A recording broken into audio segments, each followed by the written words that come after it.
नमस्कार दोस्तों, ये है विष्णु पुराण भाग 3। भाग नंबर 3 को देखने से पहले अवश्य ही भाग नंबर 2 को देखें। सूत महर्षि ने नारद मुनि की कहानी सुनाना प्रारंभ किया। पिछले जन्म में नारद ने एक दासी पुत्र के रूप में जन्म लिया था। वह दासी एक भक्त के घर में काम किया करती थी। उस भक्त के घर में सदा ऋषि मुनि, साधु संत अतिथि सत्कार पाया करते थे। बालक नारद उन ज्ञानियों की सेवा में लगा रहता था। जरूरत के वक्त उन्हें पानी पिलाया करता था। विष्णु भगवान की महिमाओं की चर्चा भी बड़ी श्रद्धा व भक्ति से सुनता था। नीर यानी पानी देने वाले बालक का नामकरण नारदश करके वे लोग इसी नाम से उसे पुकारा करते थे। इस बीच नारद की मां सांप के डसने से मर गई। बालक नारद को अपने पिता का बिल्कुल पता न था। उसके साथ ही नारद को दासी पुत्र और अनाथ बालक कहा करते थे। कुछ ही दिनों में उस मकान के मालिक का स्वर्गवास हो गया। नारद को कहीं आश्रय नहीं मिला। वह इधर उधर भटकता था। भूख लगने पर यदि वह किसी मकान के सामने जाकर खड़ा हो जाता तो लोग उसे भगा देते थे और गालियां देते थे कि यह बालक ऐसा पापी है जिसे अपने पिता का भी पता नहीं है। नारद साधु स्वभाव का था, इसलिए नटखट बच्चे उस पर पत्थर फेंकते और उसे सताकर आनंद का अनुभव करते थे। गांव के लोगों से तंग आकर नारद सोचने लगा, इन मनुष्यों के बीच मेरा जन्म क्यों हुआ है? मैंने कौन सा अपराध किया है?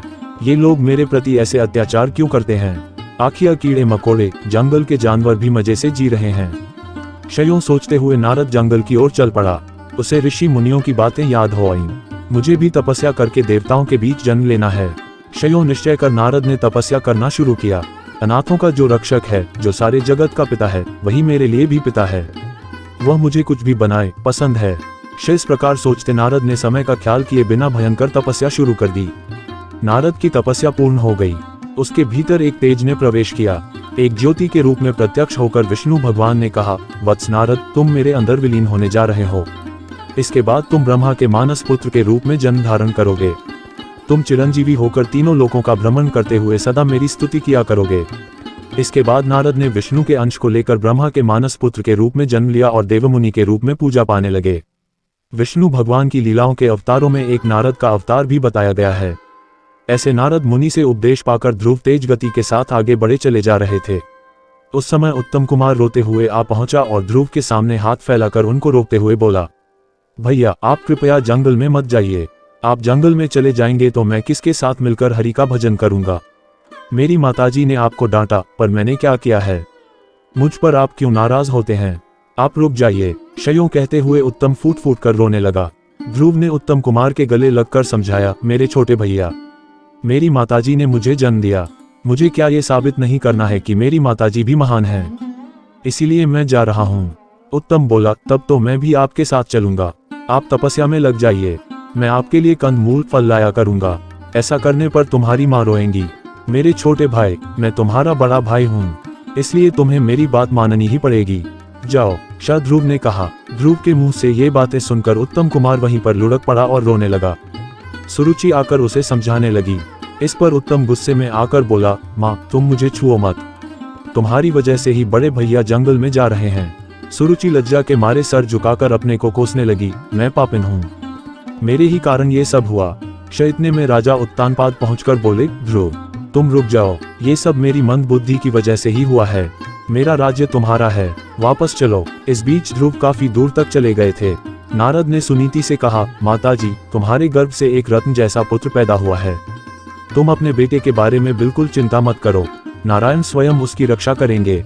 फिर उत्तानपाद की ओर मुड़कर नारद बोले, राजन हम सबको इस बात पर खुश होना चाहिए।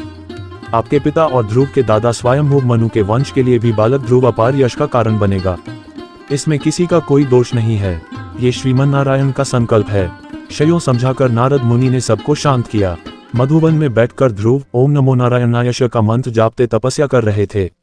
यमुनांदी उस मंत्र में श्रुति मिला रही थी। ध्रुव की तपस्या से तीनों लोग कांपने लगे। कोई यदि कहीं भी तपस्या करता हो तो इंद्र ये सोचकर डरते हैं कि कहीं वह तप करके उनके पद की कामना न कर बैठे। इस डर से उनके तप में विघ्न डालने के लिए वे भयंकर इंद्रजाल रचा करते हैं। इसी प्रकार इंद्र ने अपने वज्रायुध को हिलाकर आंधी तूफान और बिजली गिराकर भयंकर उत्पात मचाए, पर ध्रुव थोड़ा भी विचलित न हुए। इस पर इंद्र ने पत्थरों की वर्षा शुरू की, मगर ध्रुव के सर पर घूमते हुए विष्णु चक्र ने उन पत्थरों को दूर फेंक दिया। उस समय नारद ने जाकर इंद्र को समझाया, आपने ध्रुव को साधारण बालक मात्र समझा है। आप उनका कुछ भी बिगाड़ नहीं सकते। आपको व्यर्थ में अपमानित होना पड़ेगा। इंद्रपद तो ध्रुव के लिए घास के तिनके के बराबर है। अंत में ध्रुव की तपस्या पर प्रसन्न हो विष्णु भगवान प्रत्यक्ष हुए। ध्रुव विष्णु के पैरों से लिपटकर अपार आनंद के मारे मूक रह गए। वे अपने मन में सोचने लगे, भगवान, मैं पूर्ण हृदय से आपकी स्तुति करना चाहता हूँ, लेकिन मैं एक छोटा बालक हूँ। आपकी स्तुति करने के लिए मेरे पास शब्द नहीं है। इस पर विष्णु ने अपने शंख को ध्रुव के गालों पर छुआ दिया। दूसरे ही क्षण वेदों के तत्वों से भरे स्तोत्र पाठ सामगान के रूप में ध्रुव के मुंह से निकलने लगे। विष्णु ने मंदहास करते हुए पूछा, ध्रुव, मांग लो, तुम क्या चाहते हो? ध्रुव भक्तिपूर्वक बोला, हे परम पुरुष, जैसे भौरा कमल से हमेशा लगा रहता है, वैसे ही सदा आपके मधुर मंदहास वाले मुख पद्म को देखते रहने की मेरी इच्छा है। इससे बढ़कर मैं कुछ नहीं चाहता। अच्छी बात है, लेकिन पहले तुम अपने राज्य में जाकर धर्म का पालन करते हुए शासन करो। इसके बाद तुम मेरे विश्वरूप का शिरोभाग बने ध्रुव पद पर पहुंच जाओगे। कल्पांतों के बाद भी तुम उस अचल पद को ग्रहण कर सदा प्रकाशमान रहोगे। क्षयों समझाकर विष्णु भगवान अंतर्धान हो गए। इसीलिए ध्रुव को अनुग्रह प्रदान करने वाले विष्णु का अवतरण ध्रुव नारायण अवतारश कहा गया है। इसके बाद ध्रुव अपनी महिष्मतिपुरी में आ गए। उत्तानपाद ध्रुव को अपना राज्य सौंपकर तपस्या करने चले गए। उत्तम कुमार का अभी तक विवाह नहीं हुआ था। राजधर्म के अनुसार जंगली जानवरों से जनता की रक्षा करने के लिए वह शिकार खेलने गया। हिमालय के पहाड़ी जंगलों में दुष्ट यक्षों ने उस पर हमला करके उसको मार डाला। अपने पुत्र की मृत्यु पर सुरुचि दुखी हो वहां पर पहुंची और जंगल के दावानल में फंसकर भस्म हो गई। ध्रुव ने यक्षों का नाश करने के लिए यक्षनगर अलकापुरी को घेर लिया। मायावी यक्षों ने अपनी क्षुद्र मायाओं का उन पर प्रयोग किया। ध्रुव ने नारायण अस्त्र के द्वारा मायाओं को विफल बनाकर उनको हरा दिया। यक्षराज कुबेर ध्रुव की शरण में आए। उनसे मैत्री करके उनको संपत्ति देकर वापस भेज दिया। ध्रुव के कई पुत्र हुए। उन्होंने अनेक वर्षों तक आदर्श शासन द्वारा स्वयंभू मनुवंश को यश प्रदान किया। अनेक वर्षों तक शासन करने के बाद ध्रुव ने अपने ज्येष्ठ पुत्र का राज्याभिषेक किया और वे बदरिकाश्रम में चले गए। वहां पर भगवान विष्णु का ध्यान करते हुए स्वर्ण शरीर को प्राप्त किया। भगवान विष्णु के आदेश पर उनके सेवक एक विमान ले आए। वे लोग भी देखने में विष्णु के समान थे और उनके भी 4-4 हाथ थे। ध्रुव उन दूतों से बोले, मेरी माताजी के लिए जो पद प्राप्त नहीं है उसकी मुझे भी जरूरत नहीं। शेष पर विष्णु के दूतों ने उनके आगे एक दिव्य विमान में जाने वाली सुनीति को दिखाया। इसे देख ध्रुव प्रसन्न हो उठे। वे विमान पर सवार हो ग्रह मंडल, नक्षत्र मंडल तथा सप्तर्षि मंडल को पाकर ध्रुव पद पर पहुंचे। ध्रुव मंडल को विष्णु पद भी कहते हैं। विष्णु का निवास वैकुंठ भी वहीं पर है। ध्रुव दैती में गोलोक भी होता है। गोलोक में विष्णु प्रकृति स्वरूपिणी राधा देवी के साथ वेणुगान करते हुए आनंद भोगते हैं। गोलोक के ऊपर गहरा अंधकार छाया रहता है। उस अंधकार के पार विष्णु वैकुंठवासी बने प्रकाशमान होते हैं। ध्रुव सदा विष्णु को देखते उज्ज्वल कांति से द्युतिमान हो उठे। खूंटे से बंधी गाय की भांति सप्तर्षि मंडल उनकी प्रदक्षिणा किया करता है। समस्त ग्रह गणों से पूर्ण शिशुमार चक्र उनके नीचे परिभ्रमण करता रहता है।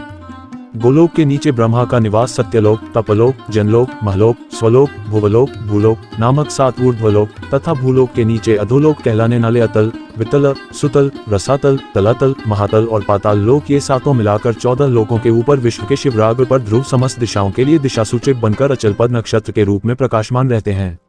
लगन हो तो छोटे बड़े सभी कार्य साधे जा सकते हैं। इसका प्रमाण 5 साल की उम्र में ही तप करने जाने वाला ध्रुव है।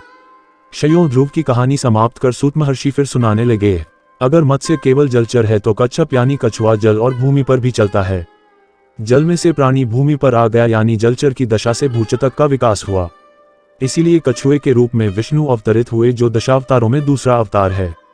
इन शब्दों के साथ सूत मुनि ने कूर्मावतार की कहानी शुरू की है। देवता व राक्षस क्षीरसागर का मंथन करके अमृत पाने के लिए तैयार हो गए। बाहुबल और संख्या की दृष्टि से भी शक्तिशाली बने राक्षसों ने सोचा कि अगर अमृत प्राप्त होगा तो सारा अमृत उन्हीं लोगों का हो जाएगा। राक्षसों को अमृत के द्वारा अगर अमृतत्व प्राप्त हो जाएगा तो हमारा क्या नुकसान होगा। सारी जिम्मेदारी विष्णु की ही मानकर देवता उन्हीं पर विश्वास करने लगे। क्षीरसागर पर मंदर पर्वत को मथानी के रूप में खड़ा करके महासर्प वासुकी को रस्से के रूप में लपेटकर समुद्र का मंथन करने का निर्णय हुआ। लेकिन मंदिर पर्वत को लाकर क्षीरसागर में डालना किसी के लिए मुमकिन न था।